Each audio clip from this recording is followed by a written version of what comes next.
Assalomu alaykum Muhammadjon ustoz. Sizdan yoshlar uchun tavsiya olsak bo'ladimi? Alaykum assalom, rahmat. Mayli, bemalol. Shu darajaga yetish uchun nimalar qilgansiz? Avvalo o'quvchilar, men maktabda yaxshi o'qiganman. Bizga o'sha yaxshi ustozlar ta'lim berishgan. Ali Mahmudxon domladan biz matematika sirlarini o'rganib, o'z ustimizda qattiq ishlab, Namangan davlat pedagogika institutini matematika fakultetiga topshirib, u yerda ham yaxshi o'qib, mana shu o'zimizning maktabimizga kelib ish boshlaganmiz va bu yerda ham ustozlarni ko'rsatmalari asosida ishlab, mana shu darajaga yetib kelganmiz.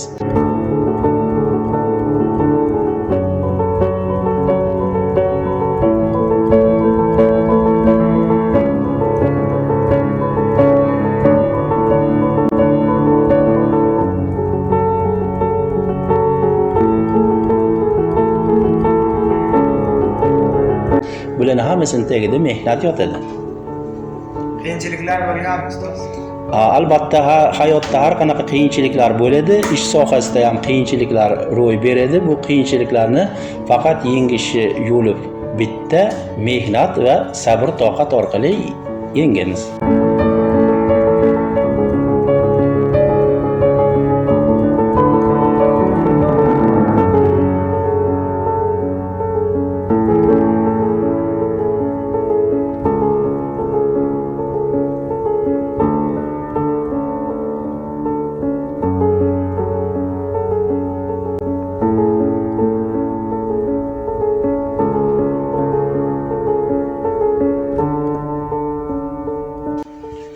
Ustoz, hozirgi yoshlarga qanday tavsiya bera olasiz?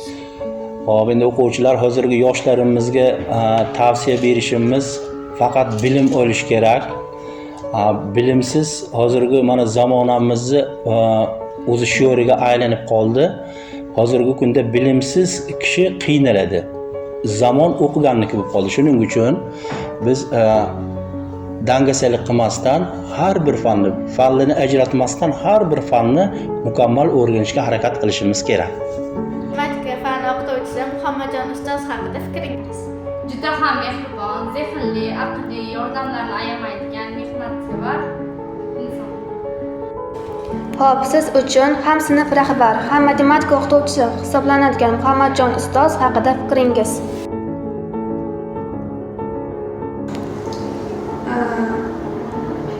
Ular biz uchun juda ham yaxshi insonlar, bizga o'ta taklif qilganlar.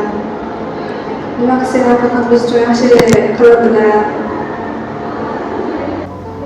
Bitta fikr bilan aytganda, biz uchun eng yaxshi ustozim. Biz yoshlar hozirgi imkoniyatlardan qanday foydalansak bo'ladi? Albatta o'quvchilar hozirgi kunda imkoniyatlar juda ham keng. Avval bunaqa imkoniyatlar bo'lmagan. Shuning uchun buni qadriga yetishimiz kerak. Mana nima internetdan to'g'ri foydalanishimiz kerak. Mana maktabdagi ustozlardan, keyin maktabdan tashqaridagi ustozlardan foydalanib, kurslarga borib, o'z bilimlarimizni oshirib borishimiz kerak.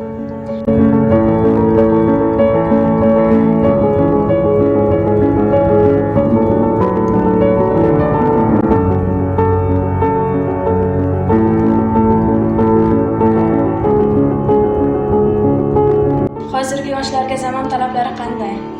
Hozirgi yoshlarga zamon talabi faqat bitta. Bilim olish kerak. Ta'lim, tarbiya, o'sha tarbiya bilan bilim olishni uzviy birga bog'lab borish kerak. Birinchi insonda agar tarbiya bo'lsa, bilimni albatta yaxshi egallaydi. Rahmat ustoz, siz bergan tavsiyalarni albatta qabul qilamiz. Siz katta rahmat. Sizlarga ham rahmat, o'qishlaringizda omad. Rahmat ustoz. Rahmat. Mana siz Muhammadjon ustozning shogirdlaridan birisiz. Ustoz haqida ikki og'iz fikringiz. Ustozga to'xtaladigan bo'lsak, Muhammadjon domla meni 9-sinfda shu maktabda o'qiyotganligimda fan olimpiadasiga jalb qildi. 9-10, 11 sinflarda olimpiadaga borib, aqlli o'rinlarni egalladi. Ustoz orqalaridan bo'lib, mana shu matematika faniga bo'lgan qiziqishimiz ortib bordi. Maktabni bitirib, Namangan davlat universiteti matematika fakultetiga o'qishga kirdim. 4 yil davomida ustozdan yana qo'shimcha maslahatlarni oldim. 2004-yilda universitetni bitirib, yana shu maktabga, o'zim o'qigan maktabga ustozga yana shogird bo'lib, o'qituvchi bo'lib keldim. Mana 20 yildirki ustoz bilan birgalikda bitta maktabda ishlayapmiz. 20 yil davomida hozir ham ustozdan kerakli maslahatlarni olaman. Mana qarangki, dunyoning qiziqligini, mana uylandik, farzandli bo'ldik. Ustoz meni katta o'g'limga ham sinf rahbar bo'ldilar, ham shu matematika fanidan dars berdilar. O'g'lim ham ustozlik yo'nalishlarida ketib, mana matematika, informatika fakultetini bitirib, mana o'zi bir yaxshi nufuzli tashkilotda o'sha informatika yo'nalishida, kompyuter sohasida ish olib boryapti.